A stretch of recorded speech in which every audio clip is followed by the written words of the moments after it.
Magandang gabi po, mga kabikay. Welcome po sa ating Barangay Kapre. Ako pong muli, si Boy Kapre. At isa na naman pong kwento na mula sa tunay na pangyayari ang ating ibabahagi. Pakinggan natin. May kapitbahay kami nun sa Panay. Natawagin na lang natin sa pangalang Aling Jessica at Mang Solomon.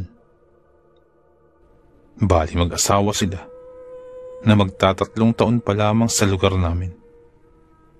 Dumating sila mga taong 1970 matapos mamatay ang nakatatandang kapatid ni Aling Jessica na si Aling Cora, na siyang may-ari ng bahay na tinitiran nila Aling Jessica ngayon. Kumbaga, nasa kanilang pamamahala na ang bahay at ari-ari ang naiwan ng namatay. Wala naman kasing pamilya ang yumaong si Aling Cora, kaya sa kanila napunta ang mga ari-arian. Pagkarating ng mag-asawang Aling Jessica at Mang Solomon, ipinaghinalaan kaagad sila ni tatay na may konting nalalaman tungkol sa karunungang itim. Bumaha agad ng paalala si tatay na kung maaari ay huwag kami magtangkang lumapit sa dalawa, at kung mangyaring sila ang lalapit, iiwasan namin. Iyan ang mga unang sinabi ni tatay na kahit may kalituhan sa mga salita niya, ay sinunod pa rin namin. Sa paglipas ng mga araw, napapansin ko na lamang na pinagmamasdan at binabantayan pala ni tatay ang kilos ng mag-asawang yun. Kung tutuusin, para sa katulad kong nasa edad 11 pa lamang sa mga panahong yun, masasabi kong talagang nakakatakot naman ang dating ng dalawa. May katandaan na sila at hindi masyadong nakikipag-usap sa mga tao. Hindi rin nakikihalibilo sa mga aktibidades o di kaya ay mga pagtitipon na isinasagawa sa barangay sa tuwing 3 linggo ng bawat buwan. Kung lalabas man sila ng kanilang bahay, ay nasa bakuran lang din naman at dun lang namamalagi. Sa paglipas ng panahon, bigla na lamang umigting ang usapin tungkol sa natatagpo ang bangkay kung saan-saan. Kadalasan, mga kabataan na pag-alagala lang, mga batang lansangan, may mga marka ng kagat sa leeg at hiwa sa tiyan.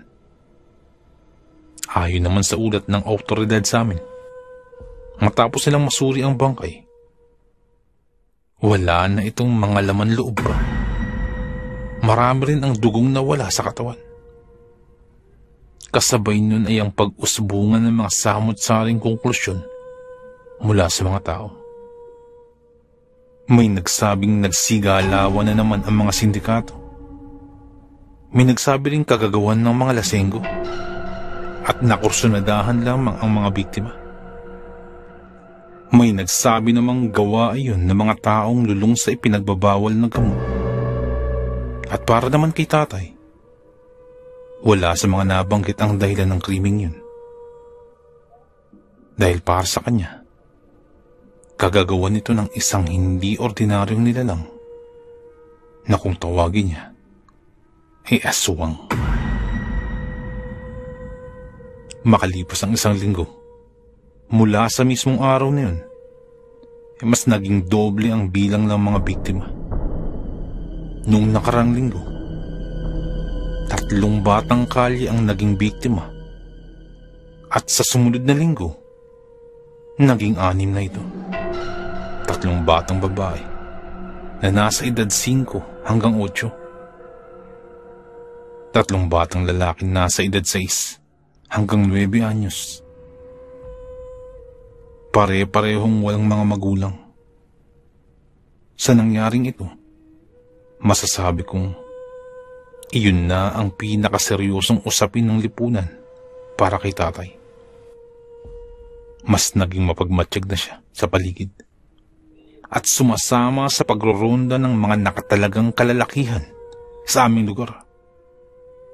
At ang pinaka napansin ko, ang mag-asawang Aling Jessica at Mang Solomon ang sa tingin kong pinaka pinaghihinalaan ni tatay na siyang nasa likod ng mga kaganapan.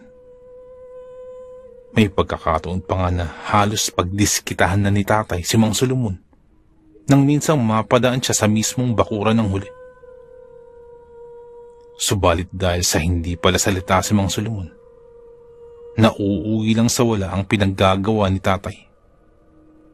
Nag-aaway na nga sila ni mama dahil sa kilos ni tatay na padalos-dalos. Ito namang si tatay, sa napapansin ko, kapag may pagdududa o paghihinala siya sa isang tao o bagay, hindi niya ito titigilan hanggang sa mapatunayan niyang tama nga siya nang naiisip. Nagpatuloy ang isyong patayan sa mga bata. Naging alerto na ang lahat dahil dito maging si tatay ay nag-alatanod na laging puyat sa gabi kakaronda sa paligid. At sa maniwala man kayo o hindi, napuno na ng karet at walis tingting ang pinto ng aming bahay na isinabit ni tatay na ayon pa sa kanya ay pangontra sa aswang. Maging bawat sulok ng bahay namin ay may makikitang butil-butil ng asin at mga piraso ng bawang. Maging ang matagal na niyang tinatagong buntot pagi ay nakasabit na rin malapit sa pinto. Nagsilabasan na rin ang langis na nangangamoy na sa kalumaan at katagalan. Subalit hindi naman kumukupas ang bisa. Pasado 11:00 ng gabi, nang gisingin ako ni tatay, napabalikwas naman ako ng bangon at wala sa sariling sumunod sa kanya palabas. Salita pa ako ng salita buhat sa pagkainis dahil naistorbo ang aking pagtulog. Natigilan lamang ako nang kaladkarin na ako ni tatay. Napatuwid naman ang tindig ko at nawala na lang bigla ang antok nang mapagtanto ko na ang daang tinatahak namin ay patungo kina Mang Solomon at Aling Jessica. Tay, teka lang, saan ba tayo pupunta? Nagugulo ang tanong ko sa kalagitnaan ng mabilisang hakbang. Basta, huwag ka na magsalita riyan. Sumunod ka na lang. Tugon naman ni tatay. Napahinto kami. Ilang metro ang distansya mula sa bahay ng mag-asawa. Dumapa sa nagyayabungang mga damo at nagtago. Iniabot naman agad ni tatay sa akin ang dala niyang karet at iilang garapan ng langis na siyang tinanggap ko agad kahit na may maraming tanong sa aking isipan.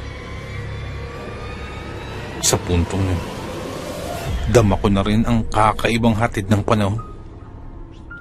Parang may naaamoy akong hindi kaaya-ayang mangyayari sa mga oras na yun. At tama nga ako dahil hindi nagtagal, mula sa bahay ng mag-asawang Jessica at Solomon, lumabas ang dalawang figurang hindi ko na masasabing mga tao. Mabilis ang mga kilos nilang dalawa na tumungo sa likurang bahagi ng kanilang bahay at sumuot sa mapunong lugar. Kinalabit naman ako agad ni tatay at isinama sa kanyang lakad. Binuksan ko na rin ang mga hakbang nang hindi malayo kay tatay. Sinundan namin ang dalawang iyon at dinala kami sa boundary ng lungsod namin at ng kabilang lungsod kung saan maraming mga batang lansangan ang natutulog sa mga bangketa. Tahimik na ang paligid at walang kahirap-hirap na ikinarga ng dalawang iyon ang dalawang bata sa baylisan ng lugar. Hindi naman namin sila tinantanan ni tatay Sinundan namin sila ng sinundan hanggang sa mapatigil sa kalagitnaan ng napakalawak na kapatagan. Tahimik dun at may kalayuan na sa kabihasnan. Kitang-kita pa namin ni tatay kung papaano nila sakmalin ang pulsuhan ng bawat bata. Inubos ang dugo at saka nilaslas na ang tiyan gamit ang kanilang nagtutulisang mga kuko.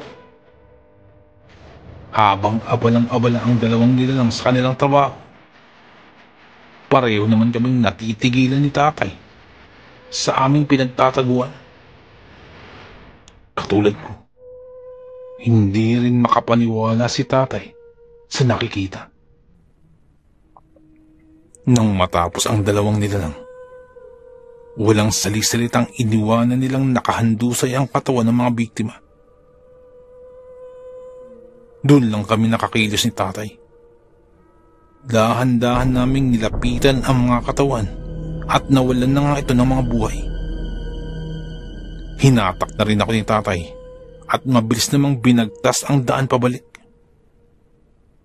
Nang makabalik na sa bahay, nagmamadaling hinugot ni tatay ang nakasabit na buntot pagi at ang natitirang mga garapan ng langis.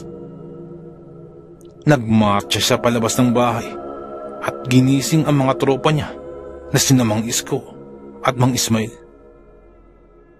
Nang masabi ni tatay sa dalawa ang kanina lang na nasaksihan namin, umusbong din ang kanilang galit at magkasabay na pinuntahan ang bahay ng mag-asawang Aling Jessica at Mang Solomon.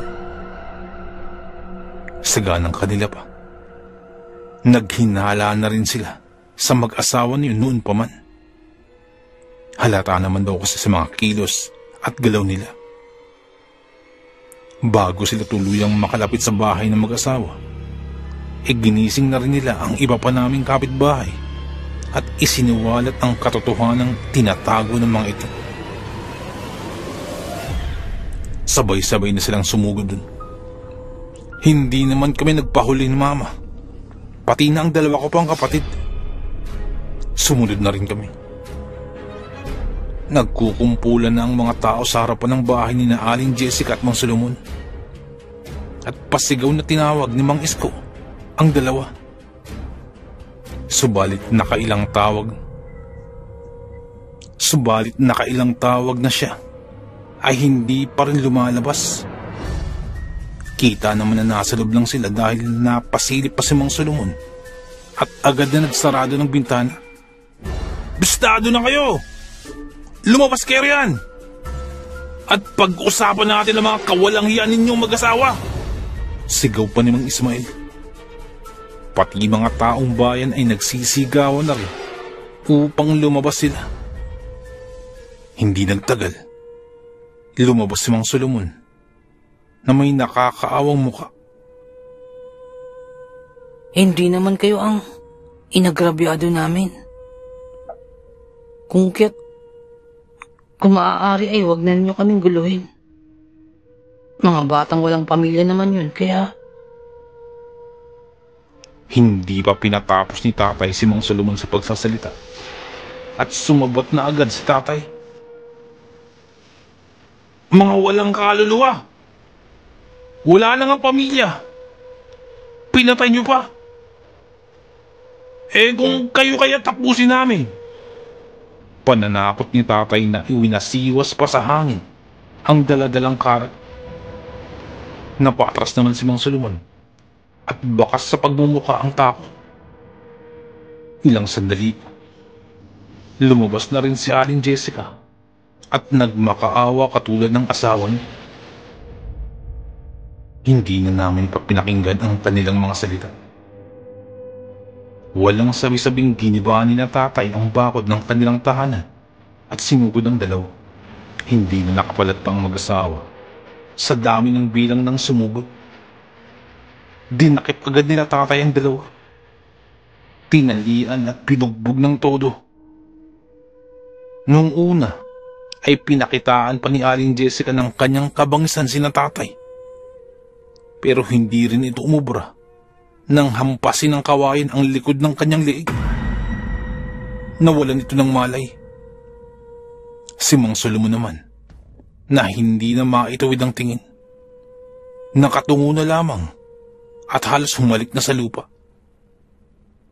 Dahil na rin siguro sa kahihiyan na ginawa nito. Umabot pa ng ilang oras bago naging payapa ang lahat. Napilitang lisanin ni Mang Solomon at Aling Jessica ang lugar namin. Gusto sana ng lahat na patawan sila ng parusang mabigat. Ngunit dahil sa may natitira pang kabutihan ang puso ng ilan. Sa kabila ng nagawa ng mag-asawa, ay mas pinili na lang nilang palayasin na lamang sila habang kaya pang pigilan ang naglalagablab na kamatayan na igagawad sana sa mag-asawa. Matapos makaalis ng mag-asawa, ay dali-daling giniba ang bahay nila at ipinaanod sa ilog, maging ang lahat ng kanilang gamit. May natagpuan pang mga natitirang labi ng mga biktima na nasa naglalaki ang lalagyan. Matapos magiba ang bahay, sinunog na rin ang mga materyales na ginamit dito at ginawa na lamang tambakan ng basura ang lote nila magmula nun, magpasa hanggang ngayon.